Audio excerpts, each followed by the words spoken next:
연금자산관리 TDF로 자율은행하라. 퇴직연금을 미래에셋에서 나온 TDF에 투자하려고 하는데요. TDF 이름을 보니 세상에 이름이 이렇게 되어 있는 거예요. 미래에셋 전략배분 TDF 2045 혼합자산 자투자 신탁 종류 C-PE. 이름이 진짜 길더라고요. 이렇게 이름을 길게 지은 데엔 뭔가 이유가 있을 것 같은데 설명해 주시면 감사하겠습니다.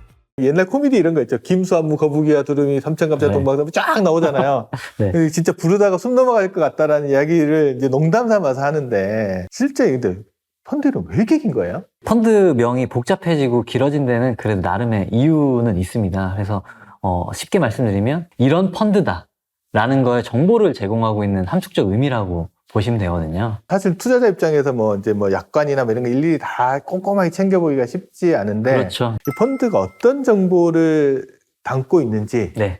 미래에셋 자산운용이 운영하는 대표적인 TDF 두 개의 이름을 가지고 이제 좀 살펴보도록 하겠습니다. 제가 펀드 이름 한번 불러볼게요. 얼마나 긴지 한번 보십시오. 네. 미래에셋 전략배분 TDF 2045 혼합자산 자투자 신탁 종류 C-P2. 네. 만만치 않습니다. 또 밑에 있죠. 거는 네. 이 미래에셋 자산배분 TDF 2035 증권 자투자 신탁 가로 열고 주식 혼합 재간접형 가로 닫고 종류 C-P2E. 진짜 깁니다. 이게 도대체 어떤 정보가 숨어 있는지 이제 지금부터 네. 하나씩 탐색에 들어가 보도록 하겠습니다. 제일 앞에 나와 있는 미래에셋, 이건 알 것 같아요. 네, 이거 네. 그냥 운용사 이름 말하는 거예요. 맞습니다. 그 자산운용을 총괄하고 있는 금융회사 브랜드를 일반적으로 지칭을 하고 있고요. 자산운용사는 TDF를 운용하고 있는, 위탁 또는 자체 운영하고 있는, 총괄하고 있는 회사의 네이밍이다라고 보시면 될 것 같습니다. 자동차 같으면 현대차 이런 그렇습니다. 그런 네, 거라고 맞습니다. 보시면 네. 될 것 같은데 네. 현재 TDF 운영하는 자산운용사가 몇 개 정도 되나요? 지금은 14개 정도 국내에서 운영을 하고 있고요. 이 중에서 규모는 저희 미래에셋 자산운용이 압도적으로 제일 크게 있습니다. 전략 배분이다. 네. 아니면 자산 배분이다. 이렇게 나와 있는 거는 또 어떤 의미를 갖는 거죠? 일반적으로 회사 브랜드 바로 뒤에 붙어 있는 거는 서브 브랜드라고 해서 특징이라고 보시면 되는데요. 자동차로 얘기하면 현대차의 그랜저, 현대차의 소나타. 그래서 이제 TDF의 서브 브랜드는 동일한 시리즈. 그래서 자산배분 TDF 시리즈라고 하면 자산배분 TDF 2050부터 2025까지를 이야기를 하는 거고. 그러니까 2025, 2030, 2045 이렇게 되는데 이게 동일한 네. 거다. 예, 하나의 맞습니다. 묶음이다라는 것들을 네. 표시하기 위해서 이제 서브 브랜드 같은 것들을 맞습니다. 같이 활용한다라고 보시면 되는데 꼭 이렇게 운영 방법만 가지고 이름을 짓는 건 아니죠. 그렇지는 않습니다. 그냥 직관적으로 네이밍을 하는 데도 있고요. 이미지를 강조하는 차원에서 마음 편한, 알아서, 이렇게 이제, 네이밍을 하기도 하고요. 이거는, 말 그대로 서브 브랜드이기 때문에 그 펀드의 운용 전략이 꼭 녹아있을 필요는 없습니다. 그러면 TDF 뒤에 보면 2045, 네. 2035라고 쓰인 숫자가 있는데 예. 요거는 어떤 의미인 거죠? 투자자의 은퇴 시점이라고 보시면 되는데요. TDF의 타겟 데이트의 그 타겟 데이트입니다. 네.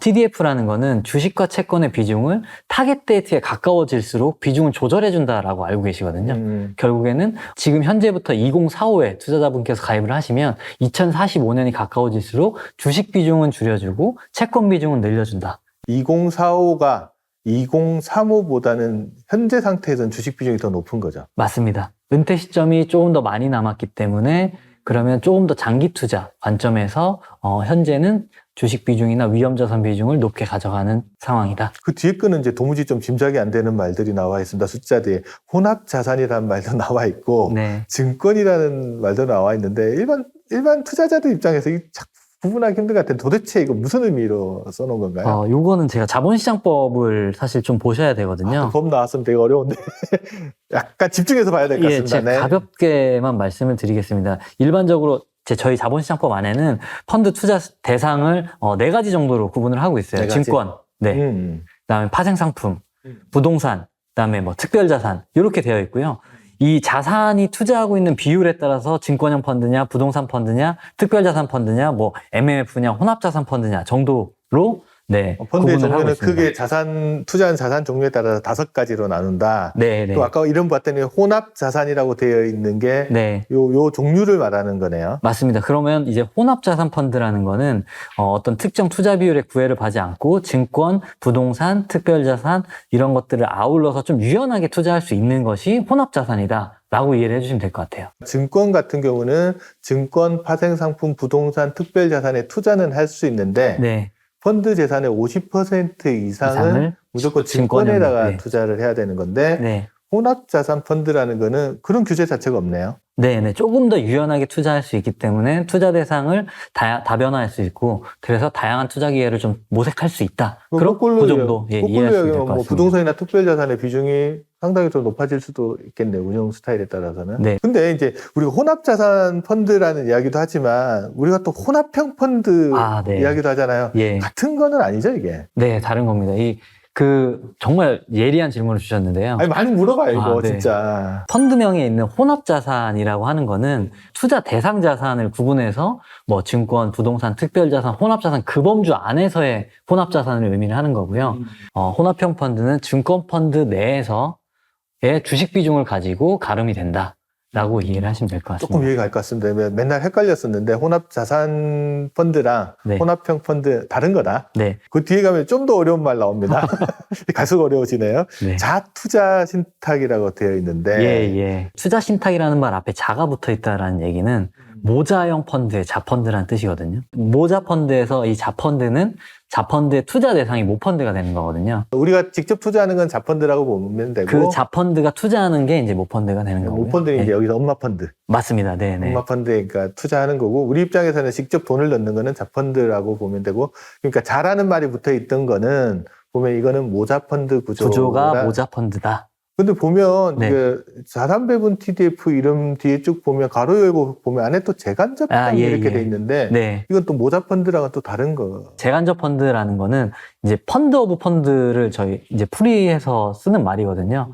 펀드 재산의 40% 이상을 이제 피투자 펀드를 다른 펀드로 그 초과해서 펀드를 투자할 수 있다라는 얘기거든요. 그러니까 펀드가 펀드를 투자한다. 맞습니다. 네. 모자 펀드도 펀드가 펀드를 투자하는 그렇습니다. 거잖아요. 그렇지만 이 모자 펀드는 저희가 앞서 미래에셋이라는 브랜드를 맨 처음에 미래에셋 펀드다라고 시작을 했지 않습니까? 그러면은 자펀드는 투자 대상인 모펀드가 미래에셋이어야 됩니다. 그러면 재간접 펀드는 그렇지 않다라는 이야기겠네요. 그렇죠. 재간접 펀드는 펀드이기만 하면 되는 거거든요. 그렇기 때문에 타사의 펀드도 담을 수가 있는 거예요. 회사 내부뿐만 아니고 네. 회사 바깥에도 투자는 할 수 있다. 그럼 좀 더 외연이 확장될 수 있겠네요. 맞습니다. 네네. 이게 자산배분 TDF 같은 경우에는 자투자 신탁이라고 돼 있는 이건 모자 펀드라는 뜻이잖아요. 맞습니다. 네. 그 가로 열고 또 재간접형이라고 돼 있어서 네. 이 부분 좀 헷갈리는 것 같아요. 결국에는 이거는 모펀드가 재간접이냐 아니냐에 따라서 달라지는 겁니다. 그러니까 우리가 모자 펀드에 투자해서 우리는 자펀드에 투자하는데 이 네. 자펀드가 그 회사에 모펀드 투자를 하잖아요. 네. 이 모펀드가 네. 또 재간접 펀드일 수 있다라는 맞습니다. 이 모펀드가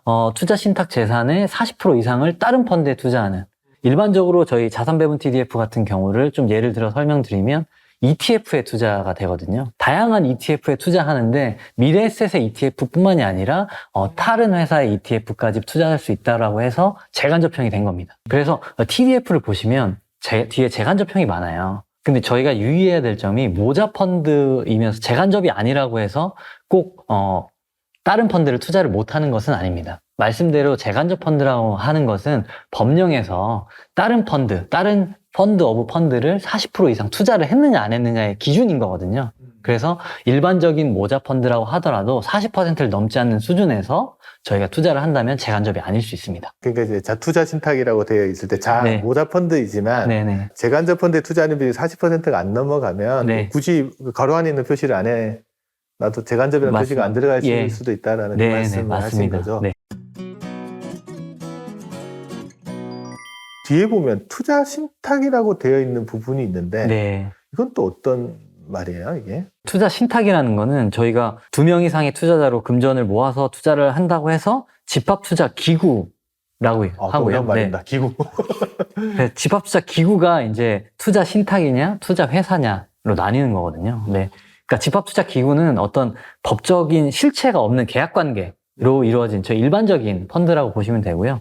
실체를 갖춘 회사 형태로 그 메이드를 시킨 거를 집합투자 회사라고 합니다. 외국 같은 경우는 이제 뮤추얼 펀드라고 해서 회사 형태가 많은데 우리나라 거의가 투자 신탁 형태. 맞습니다. 그 이제 마지막까지 이제 달려온 것 같은데 뒤에 네. 이제 이상한 알파벳이 막 붙어 있습니다. 예. 종류 C-P2E 뭐 이렇게 붙어 있는데 네. 먼저 종류가 저희 나라 말로 해석된 건데 원래는 멀티 클래스를 이제 해석된 말입니다. 네. 아, 멀티 클래스가 여러 개가 여러 개가 있다. 네. 그래서 왜 그럼 이렇게 하느냐? 투자자의 비용에 좀 차등을 두자라는 거거든요. 같은 펀드라고 하더라도 클래스를 좀 나눠서 보수나 수수료를 좀 다르게 적용을 하자. 그래서 펀드 규모가 이제 작아지는 문제도 막을 수 있고 조금 더 투자자한테 효율성, 운용의 효율성을 도모할 수 있다. 그러면 앞에 C는 어떤 의미를 이야기하는 건가요? 이제 C는 A냐 C냐를 일반적으로 많이 보시거든요. 수수료의 개념인 거예요. 수수료. 수수료라는 거는 저희가 펀드를 사고 팔 때 한 번만 내는 딱 한 번만 예. 내는 거. 수수료가 있는 펀드냐 없는 펀드냐.